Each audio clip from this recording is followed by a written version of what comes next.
Uno pensaría que los medicamentos están para curar, ¿verdad? Pero ¿qué pasa cuando la cura deja su propia marca? A veces una marca muy visible. Hoy vamos a desglosar justamente eso, las reacciones en la piel causadas por fármacos. Y vamos a ver de todo, desde un sarpullido que apenas molesta hasta situaciones que de verdad pueden poner en riesgo la vida. Para que nos hagamos una idea de la escala de esto, miren este número, 4.5 millones. Eso es una locura. Esa es la cantidad de visitas a urgencias cada año solo en Estados Unidos por efectos secundarios de medicamentos recetados. Es un número que impresiona y que nos deja algo muy claro. Los medicamentos son esenciales, sí, pero sus efectos adversos son un tema de salud pública que no podemos ignorar. Ok, entonces, ¿cómo vamos a abordar este tema tan complejo? Pues aquí está nuestra hoja de ruta. Primero, vamos a ver qué tan común es este problema realmente. Después, nos metemos a entender el por qué, las reacciones inmunes contra las no inmunes. Luego, pasamos a lo práctico, los sarpullidos más comunes y después las reacciones que son raras, pero muy graves. También tocaremos el tema de la genética, que es fascinante, y cerraremos con lo más importante de todo, cómo reconocer las señales de alerta. Muy bien, empecemos con la primera sección. Y aquí va el primer dato clave. Esto de las reacciones en la piel no es para nada un tema de nicho. De hecho, es el efecto secundario más común de todos. Fíjense en esto, entre un 10 y un 15% de todas las reacciones adversas a medicamentos se manifiestan en la piel. Para ponerlo en perspectiva, eso significa que es súper probable que en algún momento de la vida, ya sea a uno mismo o a alguien cercano, le pase algo así. Ahora, si miramos el desglose, la gran mayoría, un 91%, son los llamados sarpullidos morbiliformes. Piensen en algo parecido al sarampión. Luego tenemos un 6% de urticaria, esas ronchas que pican. El resto es un pequeño porcentaje. ¿Qué nos dice esto? Que la inmensa mayoría de las veces estamos hablando de algo molesto, sí, pero manejable y que no es grave. Ok, ya vimos qué tan comunes son. Ahora la pregunta del millón. ¿Por qué pasa esto? ¿Qué sucede dentro del cuerpo para que reaccione así? Básicamente, hay dos grandes mecanismos detrás de todo esto.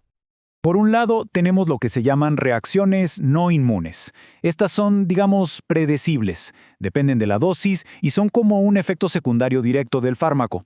Un ejemplo clásico son los cambios de color en la piel por algunos antibióticos. Pero del otro lado, y aquí es donde se pone interesante, están las reacciones inmunes. Estas son el comodín, las impredecibles. Son de tipo alérgico, donde el sistema de defensa del cuerpo se confunde y ¡pum!, ataca el medicamento como si fuera un invasor. La mayoría de los sarpullidos agudos vienen de aquí.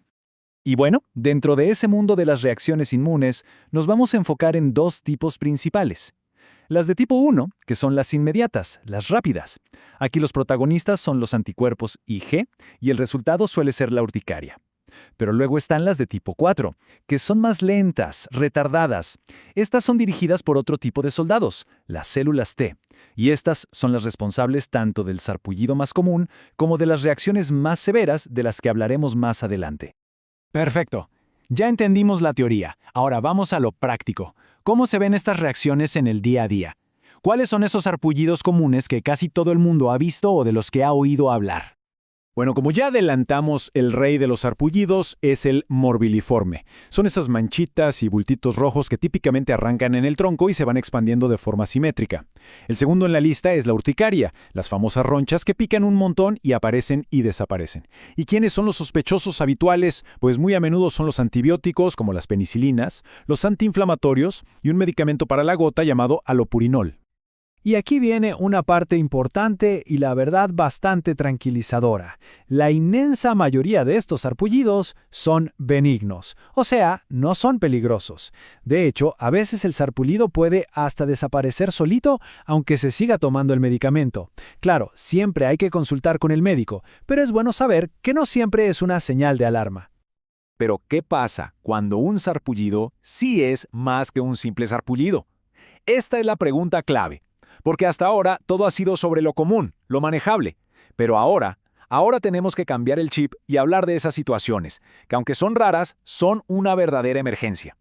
Entramos ahora en el terreno de las reacciones raras pero graves. Y aquí el mensaje es uno solo. Son poco frecuentes, sí, pero reconocerlas a tiempo puede, literalmente, salvar una vida. Hablemos primero del síndrome conocido como DIHS o DRESS. Lo que lo hace tan traicionero es que no aparece de inmediato. Puede tardar de 2 a 8 semanas en manifestarse. Empieza con fiebre alta, un sarpullido por todo el cuerpo, pero la señal de alerta, la bandera roja, es una hinchazón muy notoria en la cara. Y el peligro real no se ve por fuera, porque este síndrome ataca órganos internos como el hígado o los riñones. Estamos hablando de una tasa de mortalidad de hasta un 10%. Ahora vamos con dos nombres que suenan complicados, pero que en realidad son dos caras de la misma moneda. El síndrome de Stevens-Johnson, o SJS, y la necrólisis epidérmica tóxica, o TEN. Pensemos en ellos como un espectro. Una misma enfermedad que va de grave a extremadamente grave. ¿Y cómo se mide esa gravedad? De una forma muy visual y directa, por el porcentaje de piel que se ampolla y literalmente se desprende del cuerpo. Ok, si la piel que se desprende es menos del 10% del cuerpo, a eso se le llama síndrome de Stevens-Johnson, SJS. Si estamos en el rango de 10 a 30%, se considera una zona de solapamiento, un intermedio entre SJS y TEN. Pero si se desprende más del 30% de la piel, ahí ya estamos hablando de la forma más severa, la necrólisis epidérmica tóxica, TEN. Esto es devastador. Es como si la persona sufriera una quemadura masiva en todo el cuerpo. Es una emergencia médica absoluta que necesita tratamiento en una unidad de cuidados intensivos ya. Bueno, y la pregunta que surge es, ¿por qué? ¿Por qué a algunas personas les pasa esto y a otras no? ¿Es solo mala suerte? Pues cada vez más la ciencia nos dice que la respuesta está en nuestros genes, en nuestro ADN. Así que vamos a meternos en el fascinante mundo de la genética para entenderlo mejor.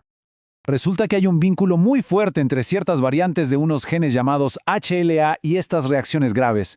Imaginen que los genes HLA son como los guardias de seguridad de nuestro sistema inmune. Su trabajo es identificar qué es parte de nuestro cuerpo y qué es un intruso. El problema es que algunas variantes de estos guardias se confunden. Ven a ciertos medicamentos y por error los identifican como una amenaza terrible y activan todas las alarmas. Esto desata un ataque inmunitario brutal. Por ejemplo, tener la variante HLA-B5701 pone en un riesgo altísimo si se toma abacavir, un fármaco para el VIH. Lo mismo pasa con otras variantes y medicamentos como la carbamazepina o el alopurinol, sobre todo en algunas poblaciones de Asia. Y lo bueno de esto es que abre la puerta a algo increíble: hacer pruebas genéticas antes de recetar para prevenir. Y con todo esto que hemos visto, llegamos a la sección final, y para mí la más crucial de todas, la que de verdad importa. Después de todo este recorrido, ¿cuáles son esas banderas rojas? Esas señales de alerta que nos dicen, esto no es normal, hay que buscar ayuda médica ya. Miren, aquí la clave es entender el patrón. Una reacción grave casi nunca empieza solo con la piel. Lo primero que suele aparecer es fiebre o sentirse como si se tuviera una gripe fuerte. Después, el paso 2, hinchazón. Una hinchazón que se nota especialmente en la cara.